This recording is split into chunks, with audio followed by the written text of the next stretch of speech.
Oyez, ami du culte. Si le dernier train pour Busan fait part de lui comme étant l'un des meilleurs films de zombies actuels, c'est avec raison, car rares sont les films de zombies à atteindre un tel niveau. Le film est bon, mais cela serait vous mentir de vous parler d'un film excellent. L'histoire est celle d'un homme et de sa fille partis voir la mère de cette dernière à Busan. Ils prennent un train pendant qu'une invasion de contaminés se produit dans le pays. La finesse n'est généralement pas l'apanage de Yeong Sang-ho, le réalisateur. Le mal provient d'une société égocentrique et des boursicoteurs.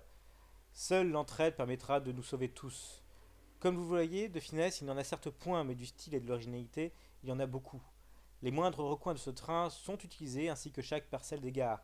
La mise en image sait se montrer en fureur quand il le faut, sait se calmer quand arrivent les moments intimistes tout en gardant une tension sidérante. La société sud-coréenne en prend pour son grade, d'un chef de l'État déclarant à la télévision que tout est sous contrôle alors que les villes brûlent et que des soldats contaminés attendent les passagers aux gares.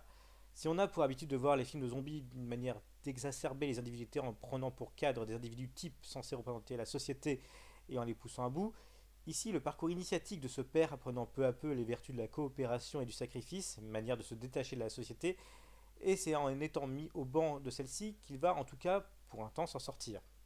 Et oui, je marche sur des œufs pour ne pas spoiler. Et donc, les valeurs traditionnelles sont mises en exergue. Lors d'une des premières scènes, d'ailleurs, le héros, entre guillemets, rentre chez lui et voit sa mère écosser des petits pois à la main, le tout dans une pièce moderne avec grande télé et tout le confort moderne.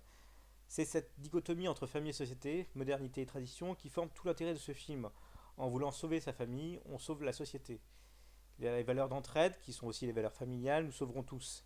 Et ce n'est pas un hasard, attention, spoil de bâtard, stoppez ici tout de suite la vidéo si vous n'avez pas vu le film.